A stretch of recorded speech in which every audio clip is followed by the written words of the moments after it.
గురుగారు, మన పురాణాల్ని పరిశీలించినప్పుడు ఒకే విషయాన్ని అనేక రకాలుగా చెప్పబడి ఉన్నాయి. అలాంటప్పుడు ఈ పురాణ కథల్ని వాస్తవ గాథలు అనుకోవాలా, కల్పిత గాథలు అనుకోవాలా? పురాణ గాథలు ఎప్పుడూ వాస్తవాలే. అయితే ఇవి రచించినటువంటి వాళ్ళను మనం కవులు అని పిలిచాం. కవి అనబడేటువంటి వాడు ఒక విషయాన్ని ఉన్నది ఉన్నట్టుగా చెబితే వాడిని కవి అనవలసిన ఆవశ్యకత లేదు. ఆ ఉన్నటువంటి విషయానికి చక్కగా ఓ పిల్ల ఉన్నది, పెళ్లి చూపులు జరుగుతున్నాయి. ఆ పిల్లకు ఎలా ఉన్నదో అలా తీసుకొచ్చి కూర్చోబెడతారా? అలంకారం చేసి కూర్చోబెడతారా? పిల్లను అలంకారం చేసి కూర్చోబెడతారు. ఎలా ఉన్నదో అలాగే చూపించాలి కదా. అలంకారం చేసి ఎందుకు చూపిస్తారు? ఆ తర్వాత కూడా ఇదే అలంకారంతో ఉంటుందా? ఎప్పుడు చూసినా పిల్ల ఉండే అవకాశం లేదు కదా. మరి ఎందుకు చూపిస్తారు అంటే అదొక ధర్మం, అదొక అనూచానమైనటువంటి అలవాటు. అట్లాగే కవులు కూడా ఒక చిన్న విషయాన్నో లేదు ఉన్న విషయాన్నో అందంగా చూపించడం అనేటువంటిది ఒక్కొక్క విషయం. ఆ అందంగా చూపించడం అనేటువంటిది ఒక్కొక్క శిల్పి ఒక్కొక్క రాతిని ఒక్కొక్క రకంగా రూపకల్పన చేస్తాడు. అలాగే రామాయణాన్ని అనేక మంది రచించారు. ఆ అనేక మందిలో ఒకే విషయాన్ని ఒక రకంగా కాకుండా అనేక రకాలుగా చెప్పినటువంటి కవులు ఉన్నారు. ఆ కవులు అనేక మంది రచించడం చేత వాళ్ళ యొక్క మనోగత భావాలు వాళ్ళ యొక్క భక్తిని అనుసరించి వాళ్ళు ఒకే విషయాన్ని అనేక రకాలుగా చెబుతారు. సీతమ్మను రావణాసురుడు అపహరించడం అనేటువంటిది వాల్మీకి రామాయణంలో ఉన్నది. వాల్మీకి రామాయణంలో ఏమని చెప్పాడు?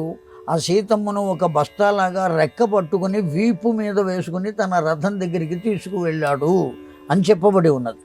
కానీ తులసీదాసు రామాయణంలో తులసీదాసు గారు ఇదే విషయాన్ని ఏ విధంగా చెప్పాడు? అంత పతివ్రతామ తల్లి అయిన సీతమ్మను ముట్టుకుంటే వాడు కాలిపోతాడు కదా, ఆవిడ అంత గొప్ప పతివ్రత కదా, ఆ సీతమ్మ మీద ఉండే భక్తి చేత రావణాసురుడు ఆమెను ముట్టుకోలేదు.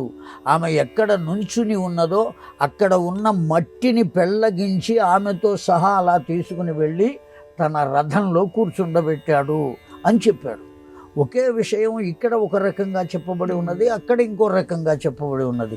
ఆ రచయితల యొక్క మార్పు వల్ల వాళ్ళ భక్తి ప్రభావం చేత వాళ్ళ మనోగత భావాల చేత ఉన్న విషయానికి అనేక రకాలైనటువంటి రంగులు అలది అందంగా భక్తిగా బోధించిన వాళ్ళు ఉన్నారు. అందువల్ల అవి తేడాగా కనపడుతుంది. రెండవ విషయం, ఈ రామాయణం అనేటువంటిది ప్రతి కల్పంలోనూ జరుగుతూ ఉంటుంది. రామాయణం అనేది, భారతం అనేది కూడా ప్రతి కల్పంలోనూ జరుగుతూ ఉంటుంది. ఆయా కల్పాలలో ఆయా కథలు అయిపోయిన తర్వాత వచ్చినటువంటి వ్యాసుడు పురాణాలుగా రచిస్తాడు దాన్ని. ఇప్పటికీ అనేక మంది వ్యాసులు ఉన్నారు. 28 మంది వ్యాసులు, 27 మంది అయిపోయారు. మనం చదువుకుంటున్న వ్యాసుడు ఎన్నవ వాడు అంటే 28వ వాడు. కనుక ప్రతి వ్యాసుడు ద్వాపర యుగ అంతంలో అవతరిస్తాడు. ఆయా కృత త్రేత ద్వాపర యుగాల్లో జరిగినటువంటి విశేషాలను పురాణములుగా కలియుగంలో వచ్చిన మానవులకు అందజేస్తాడు. కనుక అప్పుడు కవులు మారుతున్నారు, కాలము మారుతోంది కదా. ఆ కారణం చేత ఒకే విషయం అనేక రకాలుగా మనకు కల్పింపబడవచ్చు. అంతే తప్ప ఈ పురాణ గాథలలో ఉండేటువంటి పాత్రలు కల్పితమైనటువంటివి మాత్రం కాదు. అంతేకాదు వాటి చుట్టూ జరిగినటువంటి గాథలు కూడా కల్పితమైనవి కాదు. కల్పభేదము చేత వేరుగా కనబడతాయి, కవుల యొక్క భేదము చేత వేరుగా కనపడవచ్చు. అంతే తప్ప అసలు అది జరగలేదు అని అనటానికి అవకాశం లేదు.